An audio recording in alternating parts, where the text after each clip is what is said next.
Balasore FM college ଛାତ୍ରୀ ସୌମ୍ୟାଶ୍ରୀ ବିଶିର ମୃତ୍ୟୁ ପରେ ତାଙ୍କୁ ନ୍ୟାୟ ଦାବିରେ ଭାରତର ତୁଙ୍ଗ ନେତା ରାହୁଲ ଗାନ୍ଧୀ ଓ ଓଡ଼ିଶା ପ୍ରଦେଶ କଂଗ୍ରେସ କମିଟି ସଭାପତି ଭକ୍ତ ଦାସଙ୍କ ବଳିଷ୍ଠ ନେତୃତ୍ୱରେ ଗୁରୁବାର ଓଡ଼ିଶା ବନ୍ଦ ଡାକରା ହେବାରୁ ଶାନ୍ତି ଶୃଙ୍ଖଳାରେ ଡାବୁଗାଁରେ ପାଳନ କରାଯାଇଛି।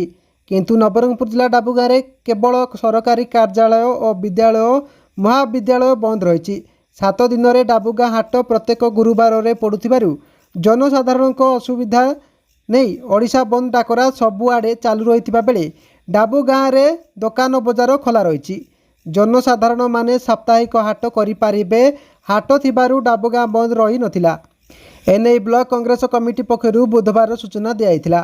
एने बुधवार डाबुगाँ पथ प्रांतठारे एक बैठक कर निष्पत्ति निया। बैठक में ब्लॉक सभापति जी साई राजू, प्रकाश चंद्र पंडा, बंशीधर माझी, शशिधर माझी, केशव रेली और अन्य माने उपस्थित रही निष्पत्ति नहीं।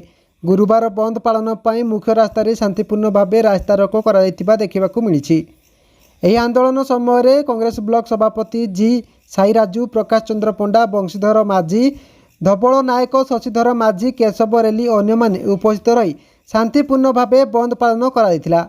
किछि जानवाहन आसीथिबा जगु अटक रखाइथिला। कांग्रेस ब्लॉक सभापति जी साई राजू नेतृत्व में डाबुगाँ ब्लॉक रे शांति श्रृंखला सहित 12 घंटा बंद पालन होइछि। शेष में नीरव प्रार्थना करी बीजेपी सरकार उपरे निंदा करथिले। सौम्यश्री अमर रहे नारारे डाबुगाँ बजार कंपी उठिथिला।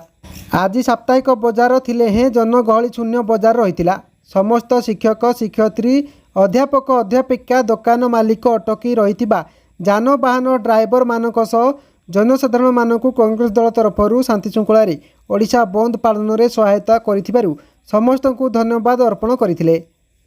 नवरंगपुर जिल्लारू Rabinarayan Mohanty report, Odisha news TV live.